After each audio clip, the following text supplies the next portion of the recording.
Okay, today I want to talk a little bit more about castle designs. Like the last time I was talking about the Pitchmonstercastle, which in the video I just meant how like the castle is like how you get that much pitch into a castle. That was basically the definition of a pitch monster. And I mean I want to show you how to build it. And the castle I actually showed in the video is probably not the best castle. It's just a standard castle a lot of people build. So there are a lot of people having like similar to this castles on the map. But I mean there are some tricks and some tips like how you can make your castle even stronger. Like I mean there are some like you can do some minor things and your castle just like gets 100 times stronger. But like so for my opinion with castle building, it's like there is no perfect castle. Like every castle can be raised. There is no doubt. There's no unraisable castle. I mean you can time in 20 attacks and the castle is definitely gone. And I mean the thing is, just like how you defend your castle. That's like really important.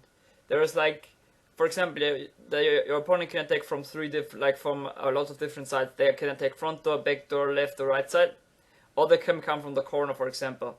And I mean, they're like are good castles who are good against all of those sides. Like they're like covered against everything. But there are also castles who just like focus specifically on, for example, front door, and or left side or right side, and just don't like hope they will not attack from back side, for example, or from top or something. Like yeah, they're just going some risks. And I mean that's like really important to know. Yeah, I'll give you an example. For example, like if your castle is like really good cover on front door, you can probably defend like more attacks, for example like 7-6 attacks or 8, depends on how good your castle is built with cards. So like, but I mean you will probably not defend that much attacks from the sides or from back side if you have like everything set on front. Or like then it's like yeah, just this comes down to how much you have and how where you have it and where you expect your opponent to attack. Because I mean there are some people who attack differently. Like it depends on which groups you're fighting. For example, if you're fighting a group you know they're known for attacking from the corners, for example, right? I would make a castle which is also decent from the corners. Or if you fight against a group who is known for like they are only going front door, I would just make my castle really good against front, and so on. Also, it's really good if you know your opponents, and I mean if you know they will defend your attacks, so you can actually make your castle against it. For example, you get attacked by one normal attack and 6 captains, for example, right? And you know that they will only send they send no catapults in their captain attacks. So you just want to have, there is actually having a stone castle, a complete stone castle with no water is actually not bad. Because if the first attack only has catapults in it and the rest not, I mean then it's easy to hold. But if you have like 10 normal attacks and 1 captain, the thing is like having a lot of water will actually help a lot. Or for example, you know that they like, for example, if you know this with the catapults with the captain also, that's a bit harder. But I mean, if they don't have, for example, if they just have like they send 3 attacks and 3 captains, and you know the player doesn't send catapults with the captain army, you can just put in like 200 pikes behind your water, and those will do wonders because he will have a hard time killing those. And as defender, you also want to kind of know like from which side they attack. So you can actually adjust your first your castle and also your peasant hall. Like the peasant hall is one of the most underrated things in the game. It's probably one of the strongest also, because like if you have the peasant cards running, for example, and the speed card, peasants are really good, and they tear catapults apart really fast. And like if there are no catapults anymore, it will be hard to kill all the pikes with the catapults. So that's why you want to have the peasant hall at the side which she attacks. So it's also a little bit of a gamble. Like if they attack the right side, you don't have a peasant goal, or the other way around. It's really hard for you. Same goes for the exit. Like the exit is probably by the most people in the back side, but some people make it like other sides. And I mean an exit can be good. For example, if it's between the water, it kind of makes like want the pike to go through the exit, and sometimes it messes up the battle cry. I will show a clip therefore later on. Okay, now I forward my clip. Okay, yeah, now you can see the castle a little bit more built now. The castle I was building all the time. And it is, for example, a new example. Like the things which on this castle are a little bit uniquer are, you see there are like 2 rings with killing pits. You kind of place the compartments down there, and because the thing will be, if the first attack hits, is probably like a lot of catapults trying to kill the towers. So they will kill the first row of towers, right? You can't do nothing against it if he has enough catapults with it. And then like you have the water row, and the first captain will go with battle cry and heal normally, and he will just get like until this line, and there your pikeman which you place there will actually stop it, so it can't go any further. We just get to the line, and then it stopped the captain. And the next captain then goes like a little bit further, depends on how much pikes survived and stuff like that, right? So this line is just to stop the battle cry from the first captain, and because some people tend to use 2 battle cries and 2 heals, so that's kind of the way to block it. And yeah, that's why I have it all around the thing. But at this castle, you see that the castle is actually a little bit weaker from the back side, because there's only like 3 towers and not that much water. But since it's it's also harder to attack from the back side, I think it's kind of okay. Because considering the backside is the hardest side to attack from, because all the pikes have to go all the way around the keep, and yeah, and also the little pillars I have around the keep, those are just for their pitch will be placed there, and basically the first attacks with catapults will just kill the pillars, and the pitch will be on the ground, and the next, like when the final captain comes, the pitch will still lay on the ground. And then it will activate, and through your pikes blocking it, it will kill a lot of his army, and maybe you can even hold the last attack. Also, this can also save your ass sometimes, so it's really good. You should really do that. So as you can see here, I have prepared a castle. The castle is like as a standard layout with the pitch. It has a row water, then a row split up between water and pitch, another row water, another row water and pitch split up. Yeah. That's like most of the people do it. It's pretty efficient because you need more captains with battle cries and healing cries, because there is a lot more water to go through. But there is another version a lot of people use. It's this version. You put the pitch more tight together and less water. The good thing about this is, for example, if the catapult attacks go through and kill pitch pods, the pitch pods killed by the catapult attacks will reappear in the next attack. So basically, if the catapult kills a lot of pitch, and you send in the attack without catapults, the pitch will lay down on the ground, and then they will activate. The good thing is, like this way, you have a lot of pitch on the ground, and the catapults will probably kill, like have a higher percentage to kill more. And then even though there's like the 7th to 8th attack, there's still pitch lying around. Another good part is you can actually build like to the edges a lot better, because you don't need that much water. So you have 500 water to set, so this way you can set it way more easy. And yeah, the bad part is it's easy to get through because it's less water, obviously. So yeah, but it's like always a pro and con, so you have to look what you want. I kind of love to mix it up, so yeah. Okay, so here I have another castle. This castle is better against front door, right side and top left, because as you can see there is a lot of water to the edge. It's good against armies without captains, like if he sends you a breaker army and which will go through the middle, it will do almost no damage. So yeah, if you have Carson, of course. So this is good if, for example, someone sends you like 10 attacks and 1 captain. So this will actually make him like cry. It will not get him much joy. The good part is, yeah, like I said before, it's really good against that, and it's also he has to send a lot of captain armies, and to have sent multiple captain armies is pretty hard. Also have like those pipe blockers in the middle which block the captain armies in. I have a lot of rows. I think I have 1, 2, 3, 4, 5, almost 6 rows. So he needs at least 6 captain armies if my pikes all work out as I planned them, or if they die too fast a little bit too bad. And the thing is, like, a lot of people wonder, be like, but this is fucking retarded if the siege camp will attack. I mean, this is like the war mode, if you are not in the war, you just replace the outer row with towers. Just set the towers in, that will fit in perfectly.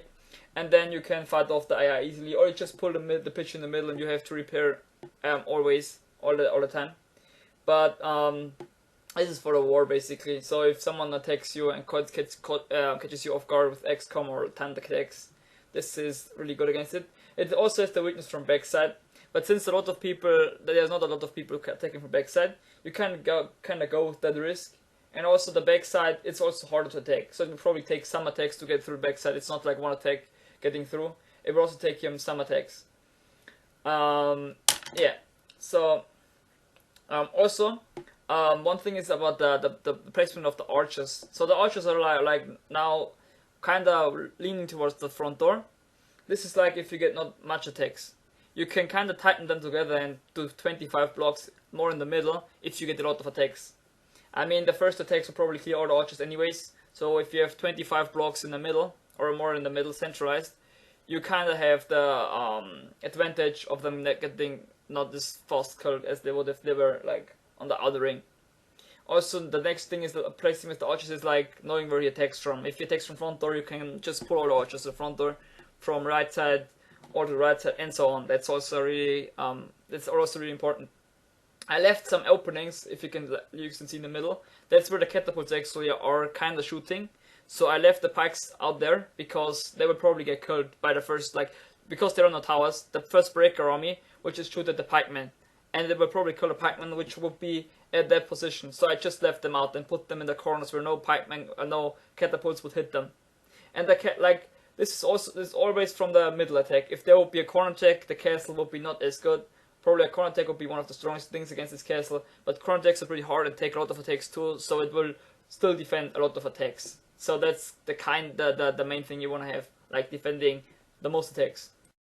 Okay, here I have an attack report.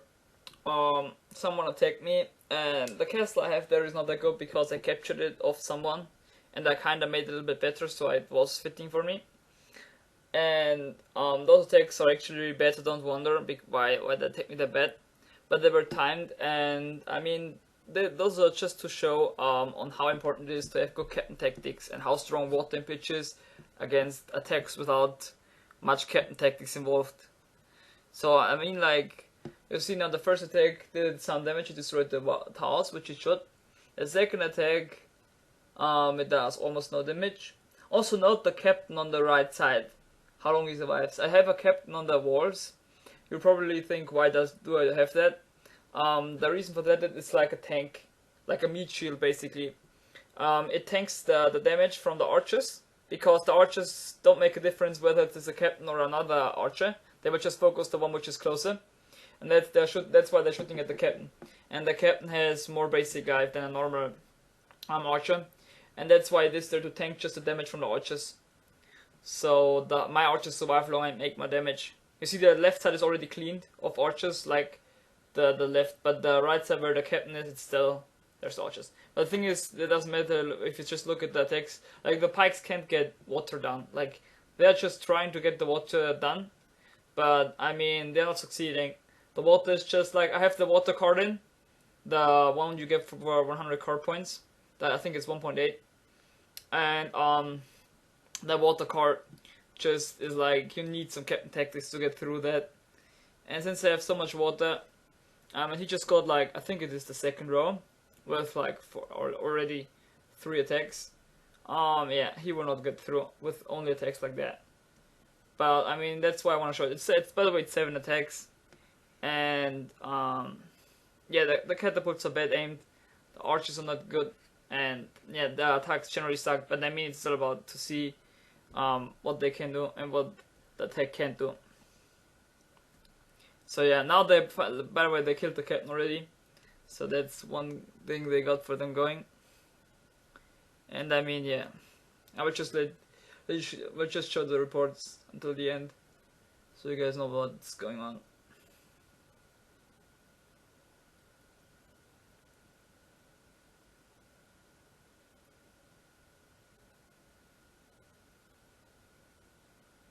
Oh yeah, that's the first captain attack. You see how the battle cry kinda turns to a little bit faster to the water? He gets a little bit further. That's why you always have to send good players, and you want to go from one of the main sides. You kind of want to have more captain armies than just 1 or 2. You want to have at least like 3 or more. Depends on how much water he is on which side, and because like you can't get rid of the water otherwise. Also, this captain was really bad. Like don't orientize on this captain because this captain was not good. There was everything off, and yeah, this next captain also is not good, but it gets a little bit more water done. That's the only point. But it still completely burns because he has no heal cry, or the heal cry is just too bad. So yeah. So they didn't evacuate my last tank card, which is pretty bad with 7 attacks, I think. So yeah.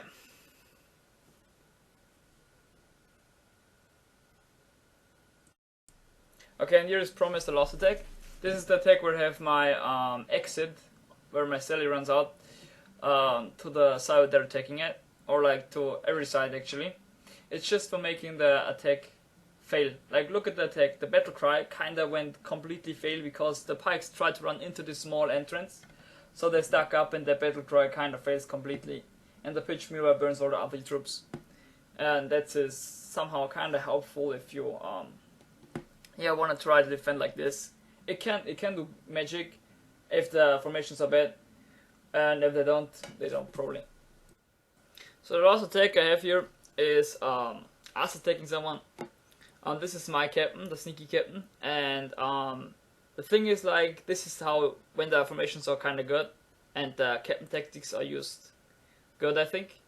Then, as you can see, the complete captain just goes through all the water. He has the 1.8 water card in, the same as I had in when they attacked me and the formation was really bad. And he has all the cards in. He has peasant speed card, more peasants, structure card, but that doesn't matter. And I don't want to show the other reports, to be honest, because the video is already so long. Don't want to make it any longer. So yeah, that's like just a tech. You can see that it's easy to get through pitch if you have the right captain tactics. So that was basically it for my video for castle reviewing, because I hope you liked it, and I mean I hope you learned something out of it. And basically the main thing I want to just say is like build castles depending on your opponents, then you can hold the most attacks, or build decent castles and you can hold from every side or from every opponent a considerable amount of attacks. So it's just up to that. And don't build always the same castle. Try to build different castles. For example, I have like every village a different castle, so no one can actually expect something. Like for example, he will know the castle looks like this and he needs that and that attack, and I can do nothing against it, for example. So that's why I have different castles.